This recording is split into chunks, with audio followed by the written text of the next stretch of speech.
Shalom, shalom, shalom to everyone watching. This is Rabbi Moshe Otero with the Ways of Israel. I want to thank you for joining our class this morning, and I want to share with you the finishing part of chapter 25 of Sefer Ikkarim, as well as continuing with chapter 26 in this particular shiur or class. So please join me, and I want to thank those of you who were so kind in sending in a contribution, a donation. May Hashem continue to bless you and strengthen you, and also provide a lot of blessing for you and being part of what we're doing, part of the Ways of Israel. You can always also join our membership, be part of the Ways of Israel by downloading our application for membership right here on the group page. Download it, fill it out, send it to us, and as a result of sending up your membership, we'll send you a identification card that you are a member of the Ways of Israel. Membership is for the year only $100, which is not that much. So be part of what we're doing. And if you say, well, I don't want to be a member right now, but I definitely want to contribute, right below there are ways you can do so via our PayPal account or our Zelle account, and it goes directly to the organization's account, Los Caminos de Israel.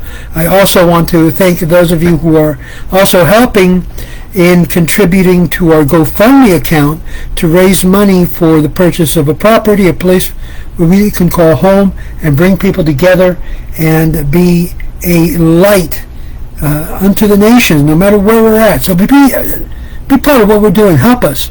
We also have different communities throughout Latin America, and we're working also to build and to create new communities here in the United States, in Houston, Texas, in El Paso, Texas is another place, and also in Ohio. We have someone that's willing to begin to organize a community in the Toledo, Ohio area. So if you're Jewish, you want to go to a unique type of chavrusa or friendship where you can learn and study, contact me and I'll put you in contact to our administrator who is developing the community in the Toledo, Ohio area. But definitely there's so much Torah out there. It's incredible. It is so much Torah teachings throughout, with different rabbis, different groups teaching. There's no way you can say I don't know about Torah, because the world has been inundated with Torah teaching as a result of all of the work that we're doing. We have communities in Ecuador, in Guayaquil, in Quito. We have communities also in Peru, in Colombia, in Bucaramanga, in Bogota. We have communities in Cuba. Good friend Yosef Chaim is doing a great job with the communities in Cuba. And so any communities are developing that's basically following the Ways of Israel, following our you might say, our constitutional position. And it is very simple, because we follow, in essence, the 13 Maimonidean principles, but each community has a unique way of dealing with issues on a daily basis. We do have also yeshiva that we have already graduated about 4 or 5 rabbis, and they've completed their course, and incredible things are happening. Be part of what we're doing. There's a lot of work you don't see that we're doing behind the scenes, as it were, that's taking place, and it's wonderful, it's beautiful.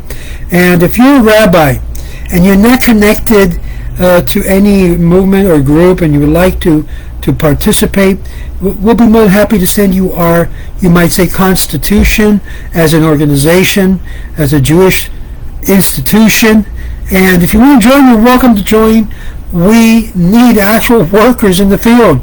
So a lot of people out there needing help, needing that embrace of Judaism that only Torah teachings can provide. Well, let me get right to it, because there's a lot of things that we need to do and get moving in this area.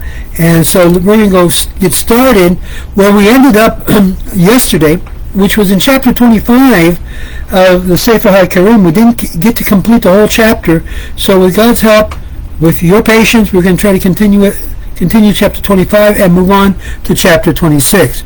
Rabbi Albo begins continuing with the whole idea, dealing with the Christian scholar that he was dealing with, and he said, but if we say that some part of the institutions of sacrifices was intended for its own sake, namely to call attention of the sinner or the man generally, that just as a sheep or other animals which he offers as a sacrifice was a living thing that sustained itself with food like himself, and now it is burned and destroyed, nothing being left of it except in so far as God has pleasure therein. So man will be destroyed in the same way, without anything being left except the works that he does, which are pleasing to God and having his will fulfilled.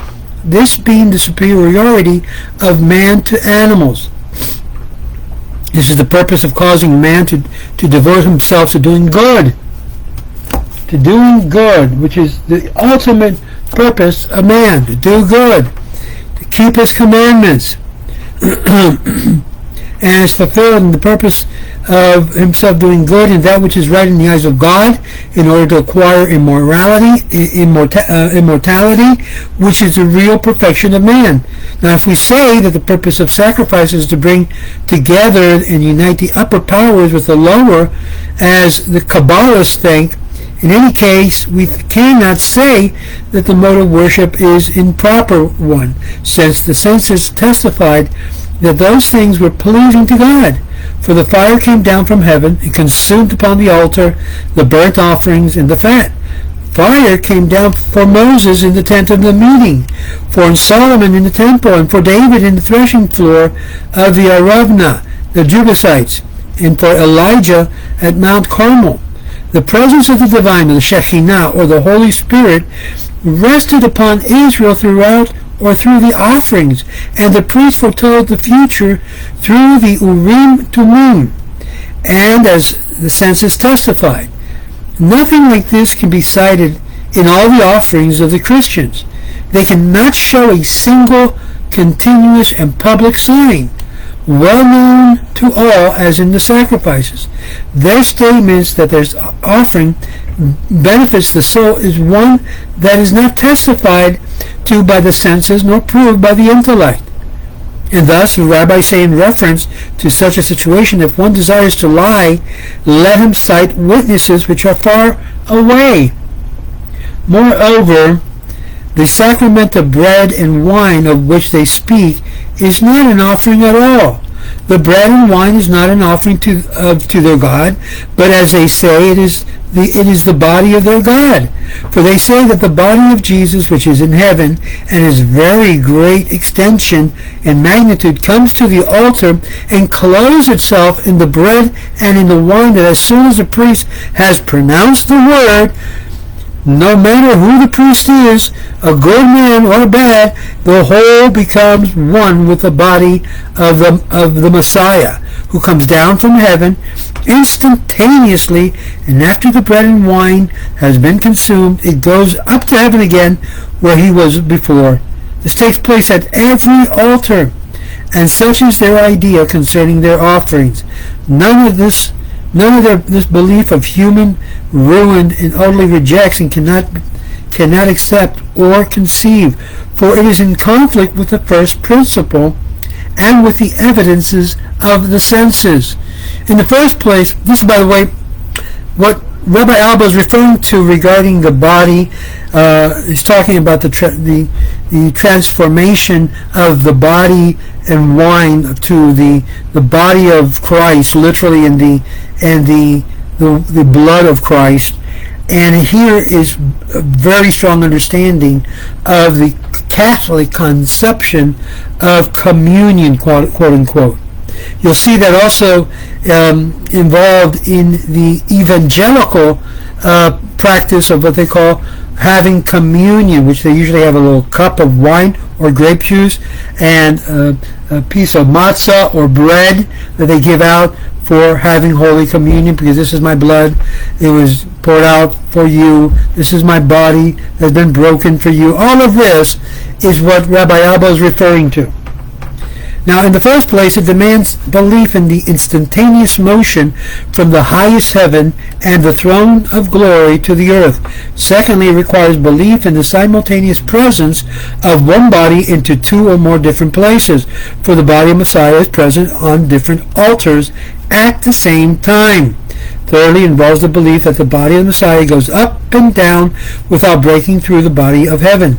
Since the heaven cannot be broken through, moreover, they say that the flesh and the blood which comes into being at the particular moment from the substance of the bread and the wine, which is the finite and limited, is the very body of the Messiah which existed from eternity, and does not thereby increase or diminish in quantity, and this leads to the belief in the interpretations of bodies. All of these things not merely deny the first principle, but they are also in conflict with the evidence of the senses. For they say that the bread and the wine which appears to the eyes are not food, and do not nourish the animal or the man who eats it. But we believe that if the bread and the wine were a large quantity, they would nourish the person who consumed them and help to perform his limbs or organs like any other bread and wine. Again, they say that the substance of the bread is transformed and the wine is changed into the body of Messiah by a magical or transitional form. While the accident properties remain just as they were, without any subject, the taste and the color and the feeling, and the heavens and the lightness, and the softness and the hardness, which we perceive in the bread are not in the bread at all. For the matter has disappeared and became the body of the Messiah. These are things which the reason cannot conceive, the mouth cannot utter, and the ears cannot hear. How then can one believe things like these, which the mind rejects and the senses contradict? And therefore a Jew who used to true opinions which are in conflict with the evidence of the senses do not contradict the first principle, the opinions found in the law of Moses, which are all acknowledged to be divine, since it's revealed with great publicity in the presence of 600,000 people. Can hardly force his mind to believe things which his mind cannot understand. For how can a man believe what he cannot understand or even conceive?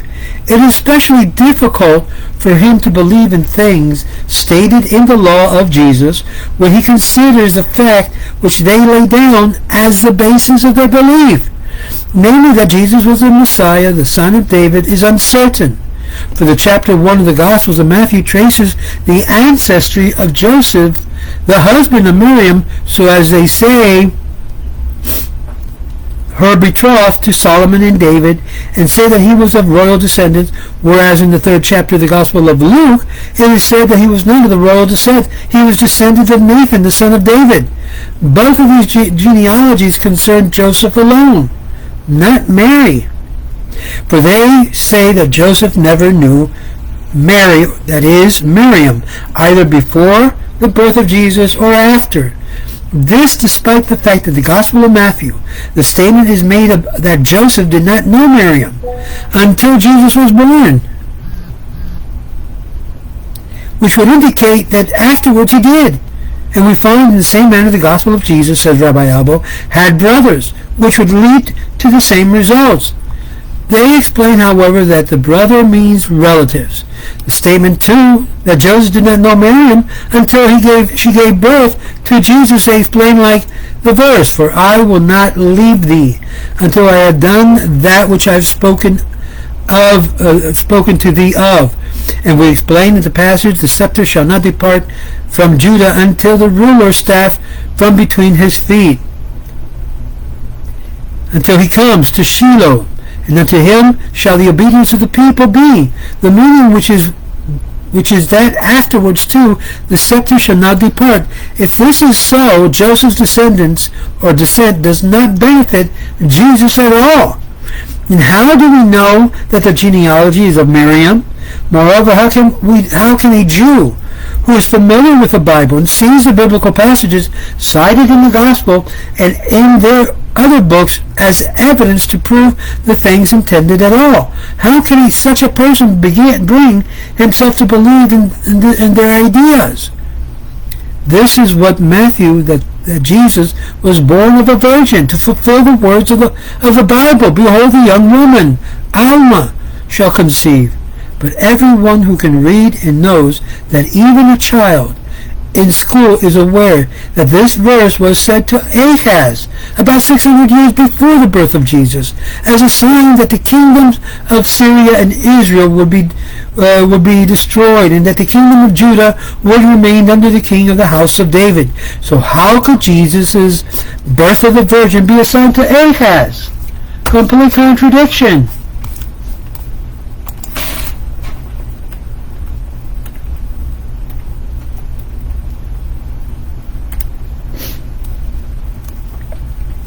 In this chapter of Matthew, Rabbi Albo says, it's understood that Herod killed all the young males whom it calls innocent to fulfill the verse of the Bible, and Rachel weeping for her children. But it's obvious from the context that the expression refers to the exile at the time of the first temple, for we read in the same place, and they shall come back from the land of the enemy, and thy children shall return to their own borders. And I have surely heard Ephraim bemoaning himself, turn thou to me, and I shall be turned.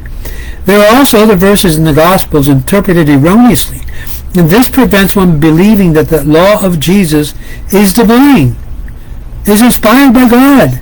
One is also inclined to believe that it is a conventional law laid down by persons who were not familiar with the Bible, and even less with the Torah laws, and did not understand the meaning of the text, nor did they take the trouble to understand the manner of the worship of the law of Moses, and to know that the divine influence was bestowed upon Israel through the offerings at the time of the temple, and that perfect worship of God at all times and places is to be carried out the commandments.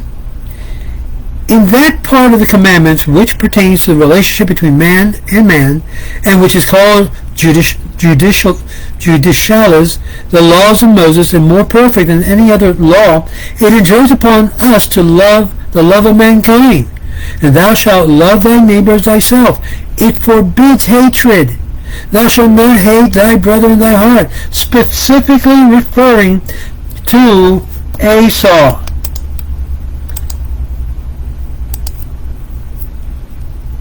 And this becomes very clear in its statement when it's specifically stated that you should not hate Esau, your brother, but rather you shall love him. And thou shalt not hate thy brother at thy heart.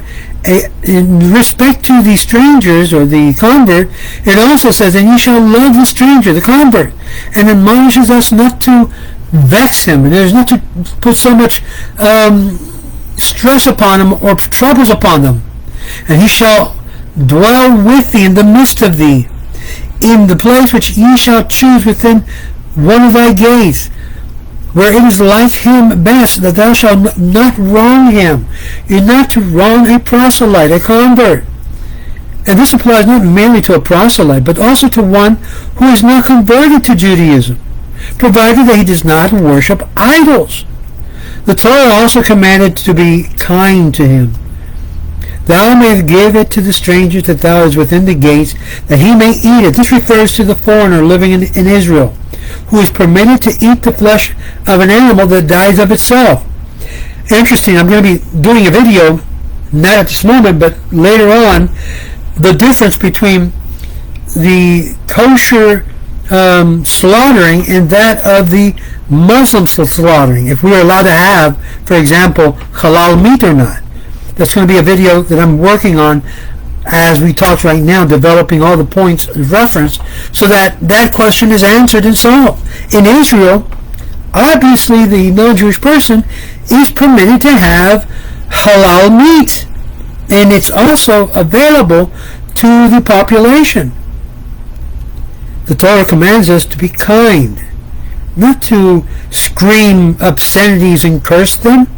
This is why Rabbi Shlomo Amar rebuffed those Jews, extremist Jews, that began to harm Christians as they visited the holy sites in Israel. This refers to the foreigner living who is permitted to eat flesh of an animal that dies of itself. It's permitted to be taken only from the foreigner who worships idols. Interesting, as the Bible says, and unto a foreigner thou mayest lend upon interest. One who worships idols refuses to carry out the 7 Noahide commandments, which strangers observe, may have his life taken. So too, according to all the consensus of all religions, even the philosophers permit to take his life. Kill the one who has no religion. It refers to the atheists. They say, and to the Torah, who also admonishes us in relationship to idolaters, that thou shalt have, save alive, nothing that breatheth. Now, if it's permitted to take his life, surely one may take his property. The idolaters should be killed and deserve no pity, says Rabbi Albo. Now, obviously, today we can argue that Christians are not necessarily true idolaters in the sense of which Rabbi Albo and many other of our rabbis indicated, because it's permitted for them shituf. It's not permitted for Jews. In the other rules, the Torah is more perfect than other laws, for its measure the proper punishment according to the magnitude of the wrong, as we explained in the preceding chapter in connection with punishment for stealing property. As we've seen, this is going on even in our own backyard.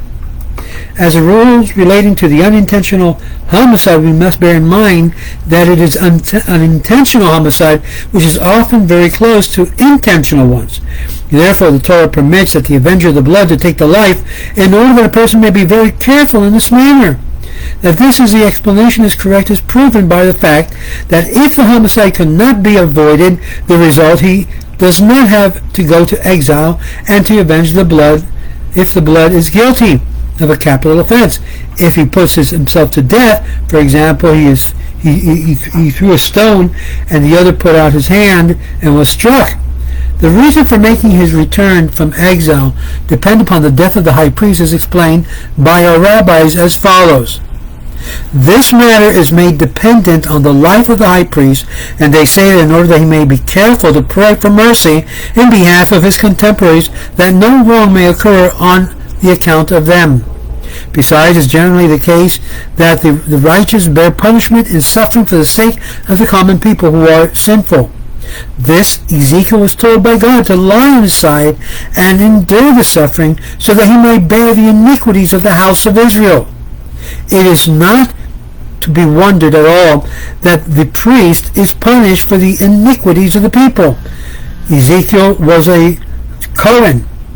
The real extraordinary wonder is that anyone should say the laws of Torah of Moses, which is divine, are defective and are completed by the laws of Jesus. Thus, the laws of Jesus has no civil law governing human relationships or human relations. The Christians follow their civil life the rules of what they learned by the order of the emperor or the pope. So how is it possible, asked Rabbi Albo, that the rules which are laid down by learned men on the basis of human opinion should supply the defect of rules in the law of Moses, which is divine? In other words, how are you applying your exegesis on our Torah, which is all based upon human opinions, and still say and indicate it's defective? Even if the rules were laid down by the apostles, they could not improve upon the rules of the laws of Moses. In other words, even the words of the apostles become meaningless when it has to do with a rule from the law of Moses. And since this is not a matter that depends upon belief, it's a matter that depends upon the legislation of the law of Moses to the people of Israel. A still more important consideration is that the person should correct only that which he knows. But the apostles, as it seems, were not familiar with the law of Moses. But we find in the 7th chapter of the book of Acts of the apostles, according to Stephen, Joseph brought his father Jacob to Egypt with 75 souls. Then Jacob and his ancestors died and were buried in Shechem in cave which Abraham bought with silver from the sons of Hamor, the sons of Shechem, all of which is different from the explicit account of the Torah. In the book of Genesis, in the sections of Vayigash, all the persons are enumerated by the name who came to Egypt with Jacob. And together with Joseph and his sons, they are not more than 70. And we have an explicit statement. The fathers went down into Egypt, and 70 persons. The cave which Abraham bought was in Hebron, and not in Shechem. And he did not buy it from the sons of Hamor, sons of Shechem, but from Ephron the Hittite, as explicitly stated. Moreover, in the 13th chapter, Paul says that the Israelites asked Samuel for a king, and he gave him the son of Kish, a Benjamite, who reigned for 40 years. This completely contradicts. For a king, he gave them the son of Kish, a Benjamite who reigned 40 years. And that contradicts the text according to which he reigned only 3 or 4 years. They cannot answer these criticisms by saying that the Jews falsified the text. Interesting. Every time it contradicts their new interpretation, it's the text that contradicts what they're saying. For this point, it does not affect religious belief. It seems, therefore, that they were not familiar with the words of the Torah and the prophet. And the same thing happened, by the way, when you speak with many Muslim clerics regarding what they perceive as errors and misquotes from our Torah, not their Quran. But even if we suppose that, as they say, the apostle had the authority to change the civil laws, or gave authority to the Pope, to the apostles, to change the commandments of the Sabbath, which is not one of the civil laws, the descent of manna or man is a valid proof that the Sabbath day is essentially holy through the power of God, and not merely for the sake of the rest, as he would be in the case in the conventional rule laid down by man. And therefore the Bible says, "See that the Lord has given you the Sabbath." The meaning is that the manna came down on the 6th day of the week and not on the Sabbath. And on the 6th day it came down in double the amount, thus a sign of the essential holiness of the Shabbat day, or of its divine origin.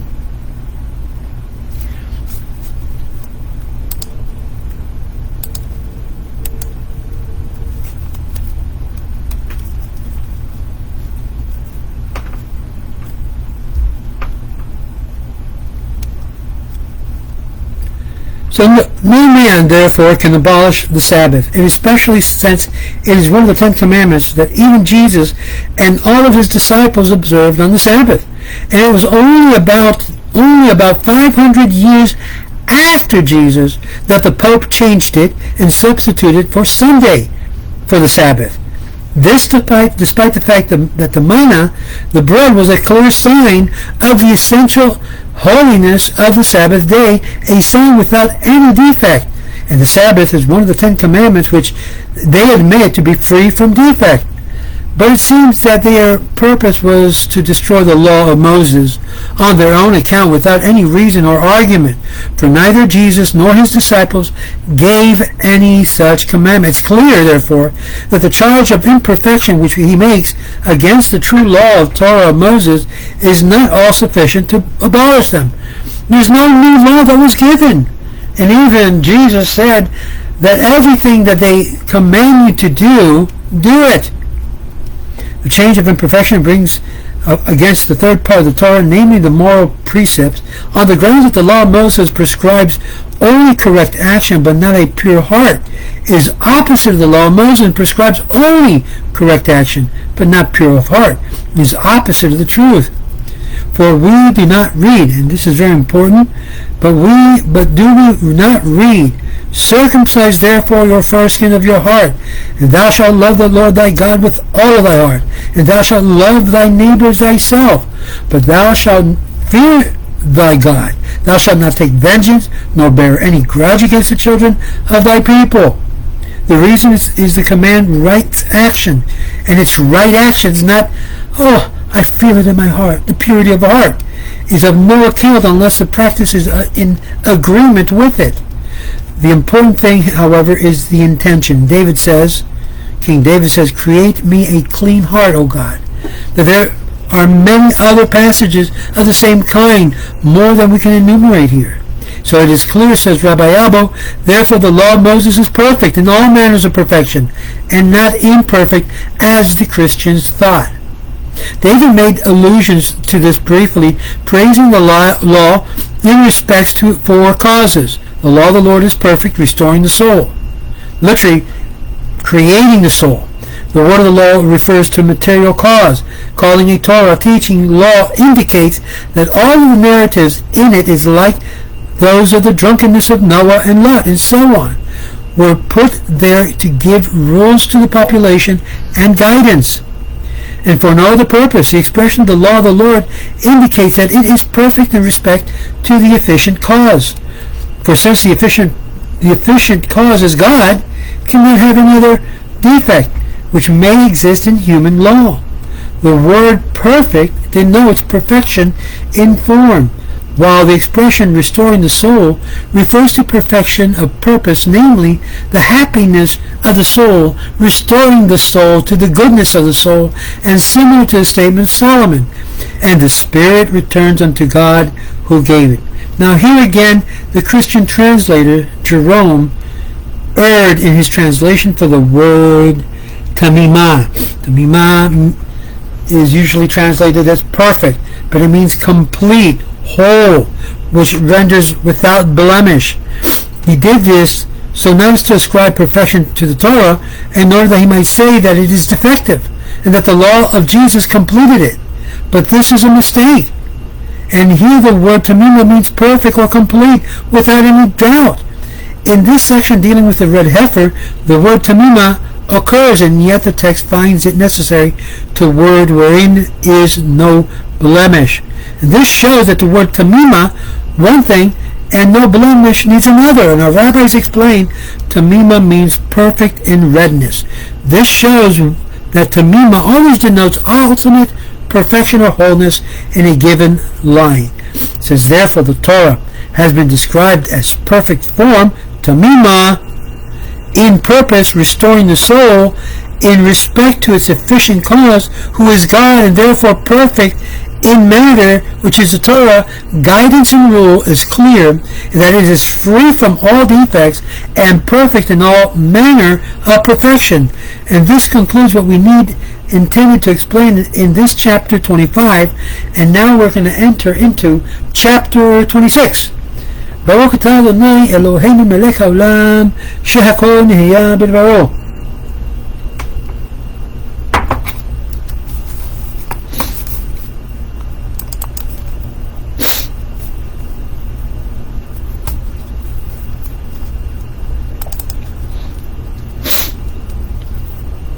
Let's go into chapter 26 now, which is the substance of this particular video.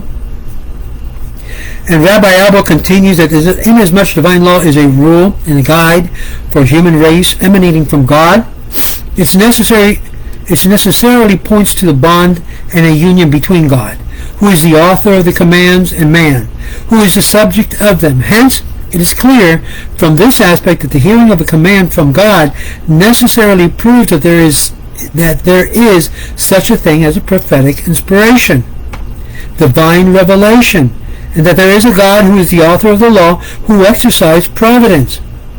This is especially true when one hears of the first 2 commandments in the decalogue, for they denote essentially these 3 dogmas, as we have explained before. Nevertheless, God desired to let Israel hear from his own mouth the 10 commandments so as to indicate all of those duties which man becomes liable to by reasons of the bond between God and him, both from the point of view of the master, who is the author of the command, and from the point of view of the servant, who is subject to these commands.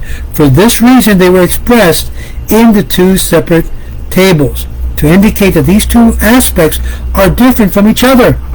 These 5 which have reference to God, the master, are in one table, while the 5 concerns especially the man, who is the servant, and on the other hand on the other table, to show that they both are necessary for the attainment of human perfection. So a person who knows thou shalt serve the Lord thy God, or only God, and have no other gods before you, becomes the very essence of God's command to not only the people of Israel, but the whole entire world. You're not to have any other gods next to you. No association with other beings, giving and receiving, or rather receiving and taking the worship that only belongs to God. The Ten Commandments are generally enumerated in blessing two classes of commandments as follows. The table contains the first 5 commandments, which a person is obliged to follow by reason of his acceptance of the divine being. And to take the following instance: a king who builds a city, then frees a body of slaves and settles them in a city, and then comes to speak to them in order to induce to accept his lordship. Clearly, the first thing that he has to tell them is that he's the master who cared for them and liberated them from bondage. It behooves you to accept my lordship, because I made you free. Then he commands them that they should not give the power to anyone else. Thou shalt have no other gods before me. Similarly, he commands them not to rebel and not to set another king over them.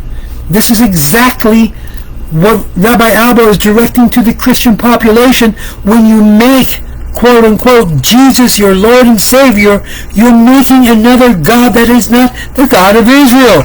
And this, my friends, for Jews is considered idolatry. And thou shalt not make unto thee a graven image, nor any manner or likeness. And we need to listen to this very, very closely, because obviously this applies to many who basically are accustomed of taking tzaddikim and raising them to the level of divinity, and even having pictures of them inside their home, inside the synagogue, in order not just merely to recognize their incredible lives as holy men, but no, they come to the point of even worshiping them and bringing all types of kavod to them, which is not proper. And I made a whole video regarding this tzaddikim worship that has now existed and permeated, even unfortunately, within the Sephardic world. Something which is not necessarily kosher within the paradigm of Rabbi Albo's perception of how things ought to be. A king who builds a city and then frees a body, you're free. Very clearly, you're free from the human in bondage. So it behooves you to accept my lordship, because I made you free. And then you're going to put somebody else over you? When it says very clearly, thou shalt have no other gods before me. Similarly, he said not to rebel and set another king over them. And thou shalt not make unto thee a graven image. Then it's proper to command them that they should show him honor, not to treat him with disrespect, as by swearing falsely in his name. And thus thou shalt not take the name of the Lord thy God in vain. Keep God's name holy. Don't use it like if it was a simple name. Keep God's name holy, so you don't take it for just casual use. Then it is necessary that it should follow the fixed mode of commemorating the building for the city, for in this way they will remember that they have a Lord who built the city, that they had been freed from slavery and settled therein. For this reason he commanded them to keep the Sabbath, which bears allusion to the creation of the world and the deliverance of Egyptian bondage. And the rabbi says, remember and keep were pronounced in one statement. The meaning is the Sabbath is not intended merely to signify the existence of an agent who created the world as indicated in the commandment, beginning with the word remember, but the philosophers too believe in the existence of such a being, and no one desires except the sect of the Epicureans. The main reason for the Sabbath is to show that there is a being who acts with will continually, even after the creation of the world. This is alluded to the commandment beginning with the word keep. mentioning as it does the deliverance from Egypt, from which it became known that God acts with will and desire, and not only at the time of the creation of the world, but even after the world had been created into being. He exercised providence and changes nature, compelling it to perform his will.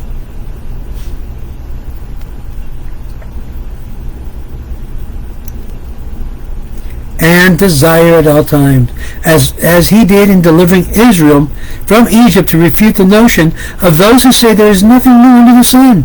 Hence the rabbis say that the commandment beginning remember and keep, remember, which recalls the attention of the existence of the divine agent, and the commandment beginning with keep, which calls attention to the existence of the divine agent who acts continuously with will and exercise in providence. Both were said in one word or commandment.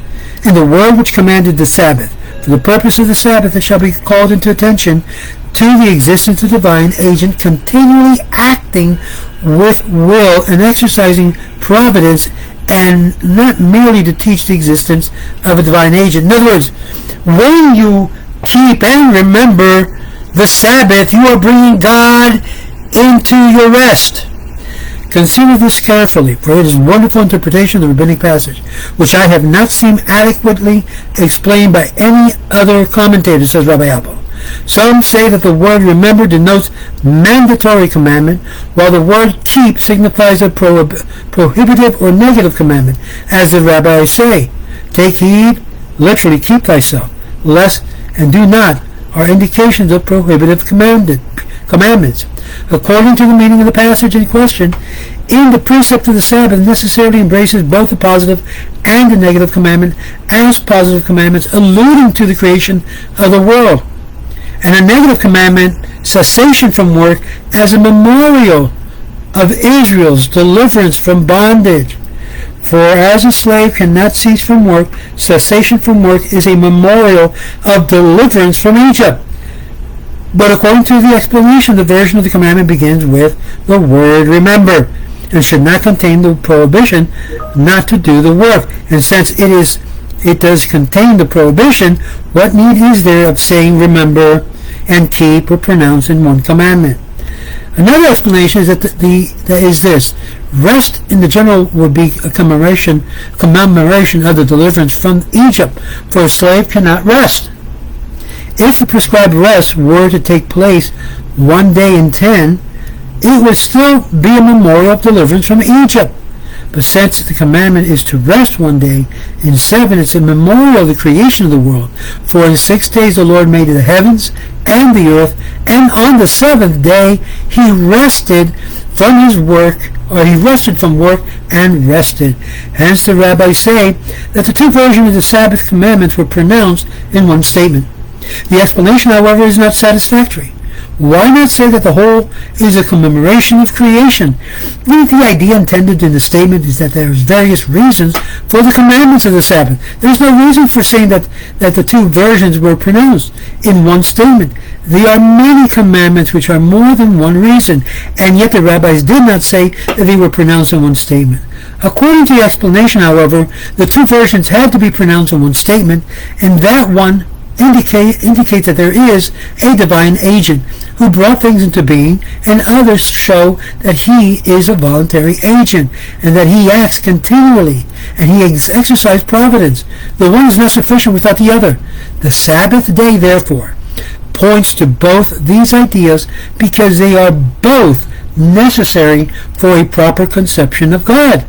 According to the rabbis, there is still a third idea containing the commandment of the Sabbath, and all agree. And they say the treatise of Shabbat, the Torah, was given to Israel on the Sabbath. If this is true, then the commandment of the Sabbath embraces 3 principles of religions of existence of the divine existence of a divine agent, providence, and revelation. At the same time, the Sabbath commemorates the day when the king revealed himself to them in the city, and they acknowledge his lordship. So imagine, what this represents for the Jewish people is an incredible memorial of a day and moment in time in history where Israel said, "You are our king. No other king but you, O God. Can you understand that, for example? For 1 second, you're making God, Israel made God their king, their Lord, and upon the day of receiving the commandments from Sinai. If this is true, as it says, then at the same time the Sabbath commemorates the day when the king revealed himself to them, to Israel, in the city, and they acknowledge his lordship, inasmuch, however, as this day, this latter idea is acknowledged only once a year. It was mentioned explicitly in the Torah. So we thus see that the Sabbath is obligatory. It's not an optional thing. I can celebrate Sabbath or Sunday or whatever day I want. No. And it's necessary for a true conception of God in 3 aspects thus mentioned. Then comes the commandment. What better way to introduce Father's Day than this passage of Rabbi Albo's commandment that says, this is a beautiful introduction to Father's Day coming up. But then comes the commandment, honor thy father and thy mother. Whoa, here's a powerful one. Honor thy father and thy mother. Who comes first? The order of the commandments is so precise. For it is well known that the king who built the city does not reveal himself every day to men of that city. And while the men of that generation who saw the king come to the city remember that he built the city and freed them from bondage, that they accepted his sovereignty, and those who come after them, having never been slaves and not having not seen the king who enters the city, may rebel, thinking that the city has always been there. They have always had no overlords. This is exactly, there's no way of escaping such fully except by submitting to parents and receiving their instructions from them. For if the parents will inform their children that they were slaves and certain Lord freed them from bondage, that it was he who built the city and settled them therein, hence it was necessary, in order that the rule of the king throughout the city benefit he conferred upon them in freeing them from slavery might not be forgotten, that the children of every generation should obey their parents and accept their instructions. A Ben Torah child must and is obligated by Torah, obligated by God, to listen, to obey the commandments of their father and their mother. Father first. Hence the 5th commandment, honor thy father and thy mother, teaches respect for tradition, that a person should follow the tradition, i.e. commandments of the fathers, which is a fundamental dogma of all religions. Their existence cannot be conceived unless a person is obedient to the tradition of the fathers and the wise men of their religion. And thus we see in today's generation how governments and powers that were granted by the people and by God's allowance is attempting to divorce and cause the children to be enslaved to these powers when God freed them, in order to honor the parents, the father and mother. And instead they want them to honor only the powers of the government. That, my friend, is communism. That, my friend, is socialism. That, my friend, Torah is opposed to it. We did not count it among the primary derivative principles because it is a particular command. Obedience to parents is expressed in the words, honor thy father and thy mother, kavod ba'aba va'ima. It is obedience to the learned and the wise is taught in this expression. Thou shalt not turn aside from the sentence which they shall declare unto thee, neither to the right, neither to the left. This is the commandment which completes all of those things which concerns the relationship of man to God, and the things which the servant must do in relationship to the matter. And thus it becomes of great importance that we fully understand that all parents needs to obey God's commandment. It is only when an adult tells a child, not to listen to your parents, that the child is obligated to not to listen to that adult. Be he a teacher, be he a principal, be he a politician. Every single human being is to serve and honor God. And from God we derive our authority. When you deny God his proper place, you are denied your proper place in the order that's given by the Torah. This is the commandment that completes all those things which concerns relationship of man to God, and that thing which the servant must do in relations to the master. Then the Bible inculcates those general principles which men must have as a social and political being in order that the political group may be perfect. You see, all of this of God and country and government, it's all with a purpose to align all authorities under the authority of the divine Creator. Once you move away from that premise and that process, you have disorder, you have division, you have anarchy, and you have what we have today in our current system. The Bible inculcates those general principles which men must have as social and political being in order that political groups may be perfect. The first commandment is to preserve the fellow man's body. Thou shalt not murder. Then comes the commandment to preserve the neighbor's property. Then thou shalt not steal, which is to be understood literally. We have to teach all of these principles again in school, because we have walked away so far from these universal principles that used to be in public education. The first commandment is to preserve one's fellow man's body, the idea of life, not to murder. This refers to homicide. Then comes the commandment to preserve his neighbor's property. Thou shalt not steal, which is to be understood literally. Then comes the commandment to preserve that which is to the intermediate, as it were, between man's body and his property, his wife, his house, his property. For the wife is, in a sense, man's body, as it were, in a sense, as it were, his own property. Thou shalt not commit adultery.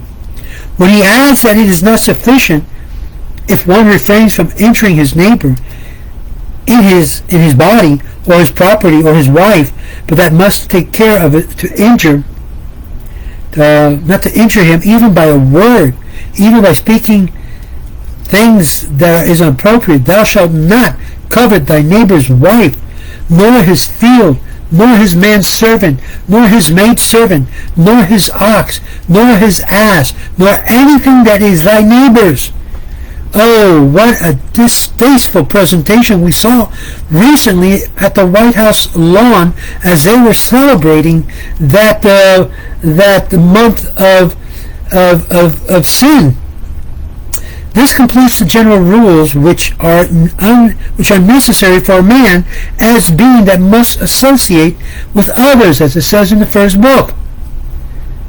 And now Rabbi Albo begins to conclude. Hence the 10 commandments were placed on two tables to show that though these two classes of commandments are distinct, they are necessary for human perfection, and that one perfection of man as an individual as well as for other perfection as being part of the state. Keep in mind, when any government walks away and place their back against the 10 commandments that was given by God to the people of Israel and to all the herd, we are walking away from life. We are throwing God away, and we are going to only reap the evils and the negative nature that causes. The first 5 were all on the same table to show that they were all present in one special class. All the commandments are included in these two classes, as seen on examination. The rabbis say in Torat Kohanim, thou shalt love thy neighbor as thyself. What greater love can a person express except to show them and to give them what was given as a gift on Sinai to all of Israel, the very commandments and instruction of the divine for the perfection of human beings and human harmony in a state of perfection. So thus thou shalt love thy neighbor as thyself. Now how do others pervert that? They take this idea of love in a very carnal way and not in the way that it was intended, and thus pervert the whole entire sense of the word even love. Says Rabbi Akiva, this is the very important principle of the Torah, the love of thy neighbor. And this is the book of the generations of Adam.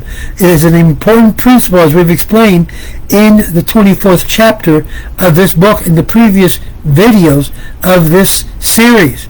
And here Rabbi Albo concludes with the impetus of all human beings to love thy neighbor as thyself can only be available when we embrace Torah commandments, Torah's way, and those seeking it enjoy life and in a segment, a helik, and le'ulam haba. Shalom, shalom, Shabbat shalom.